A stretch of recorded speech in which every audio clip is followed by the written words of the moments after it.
Hey there everybody, Eric from Outer Limitless coming at you today with another video. Now almost a year ago to the day, I put out a video showing this same exact MORA companion in a hard use test.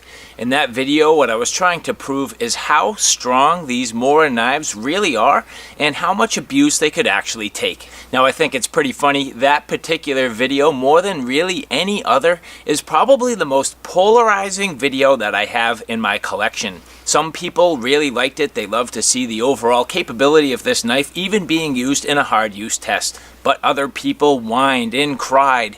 They pretty much said that I was an idiot for all the things I was trying to do. Why would I use a knife in that way? They're not made for that. Oh my God, boo hoo hoo hoo.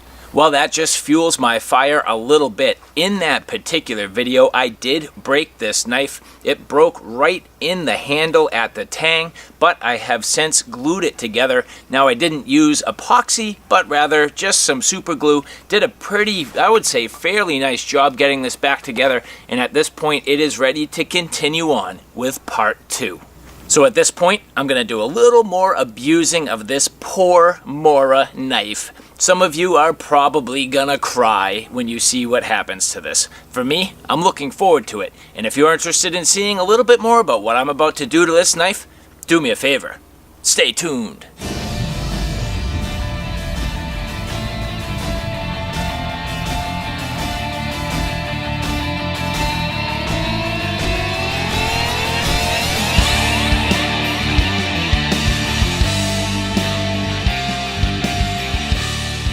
So now, as we get prepared to do some more hard use with this MORA, again, as I mentioned, I have glued this back together. Now, the prior video really focused on more of batoning tasks. What I thought we would do today is test the overall strength and durability of the tip. So this is going to be pretty much all tip testing.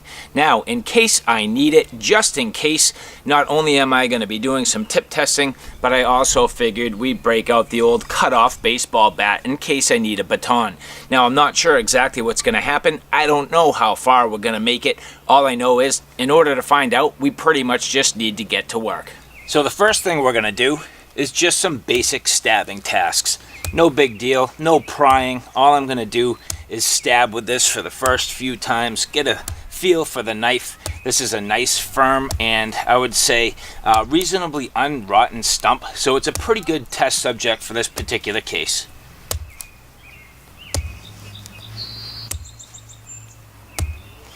Trying to go pretty much as deep as I dare to go, getting some good overall reasonable penetration here, forcing the knife down fairly sturdy and into the log. Just changing locations here for a second. Same log, I just moved it over. Neighbor's dog's starting to act up and didn't think you'd want to listen to it. So let's just do a little bit more stabbing, a little closer up on camera now so you can see the detail. You'll see I am trying to drive the knife fairly solid down into the log. Pretty good overall penetration. Bam! I mean, that's the best I can get it in there.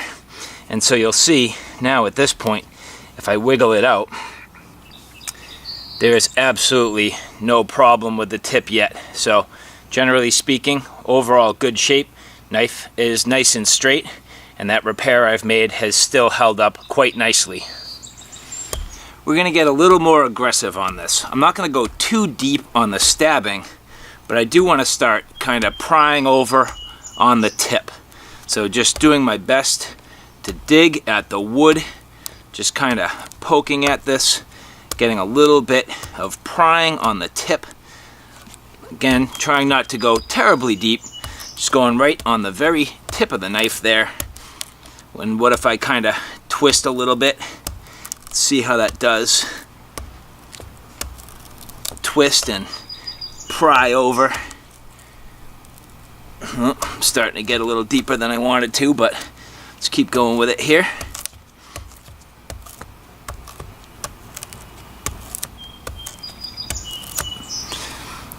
So far, I would say no problems at all.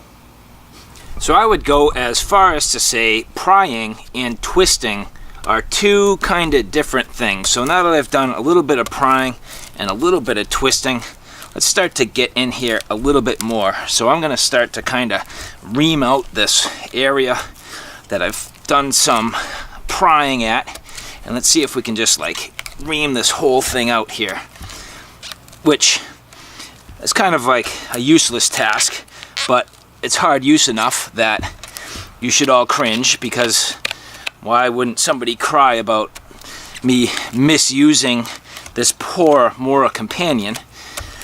But anyway, as I kind of get in here and ream myself a hole, again, I don't really know what the purpose of this would be. However, if you can do it, you can do it. So I'm just kind of getting in here and getting this knife nice and deep, just trying to kind of really stress on the tip of the knife with some twisting, and you know, the whole knife really at this point. Once I start getting in there, it's twisting on the handle, and it's really forcing on that repair that I've made, really twisting the handle of the knife right at the tang.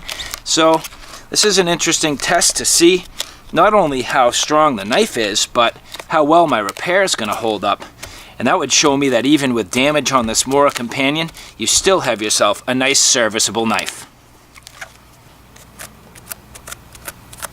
And still, at this point, this does appear to be straight.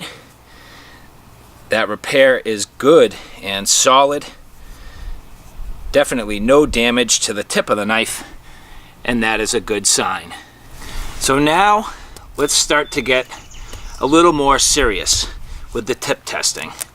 I'm going to start going a lot deeper now, really flexing hard on the tip of the knife, trying to see what it's going to take either to bend or break this tip. So we shall see. Now I really need to drive this in. You'll see there some very significant flex as I go. That's probably not going to work.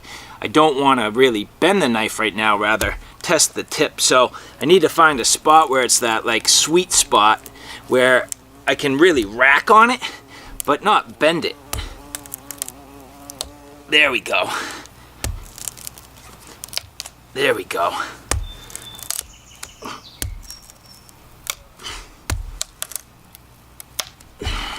And as you watch the knife totally flexing over, but so far it does not seem to be bending. Just trying to give you a better look at the blade here so that you can see how much this is really flexing over. Now that to me is on the verge of something happening.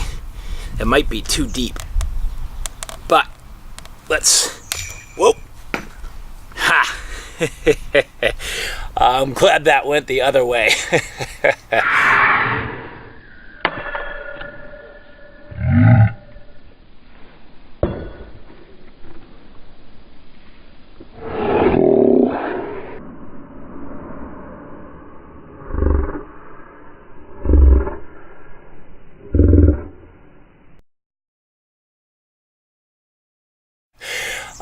So I think that solves that question as to how far you can go with pushing your MORA knife. Now, one thing I did forget to say is that this is the carbon version, so that's too bad. You know, looking at it here, there's a beautiful grain structure.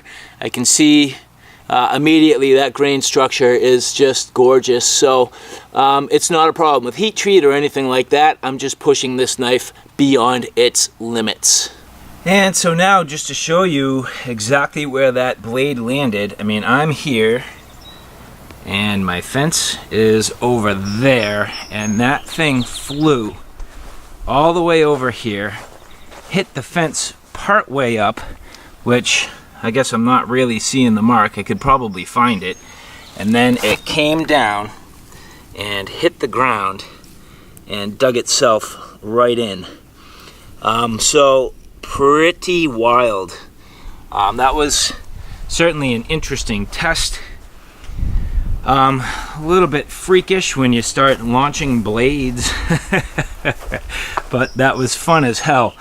So at this point, my poor MORA companion, which I have had for maybe 5 years now, significant trips, significant work, a few different tests, has now, I think, met its match.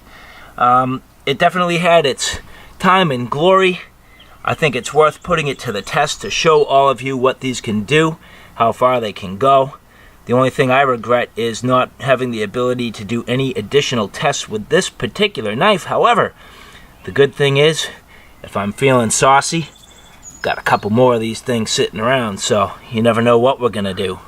And the one last interesting fact is, after making that repair, the handle is still plenty stout. So in reality, I actually still have a little bit of a knife here.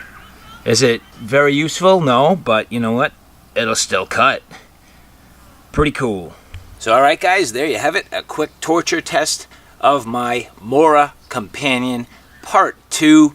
Unfortunately, we reached another failure here, and I'm not so certain I'm going to be able to come back from that with this particular knife. So at this point, I'm not too sure what's going to happen. Who knows? Maybe there will be a part 3. Maybe we'll do the same thing looking at the stainless steel versions and see how they hold up. At this point, I have to say, overall, these knives do definitely take a beating. I mean, you can see what I was doing. It was definitely torture. It was above and beyond what most knives should be able to handle, and I think it did overall a pretty nice job. Now, what's interesting is there was absolutely no bending. It just got to the point where it snapped. And so, I mean, overall, I can tell that the heat treat looks to be about perfect, and when you look at the grain structure, it's nice. When you look at the overall capabilities and construction of these knives, they're definitely good for carving and bushcraft, but as we all know, they're not so great at hard use.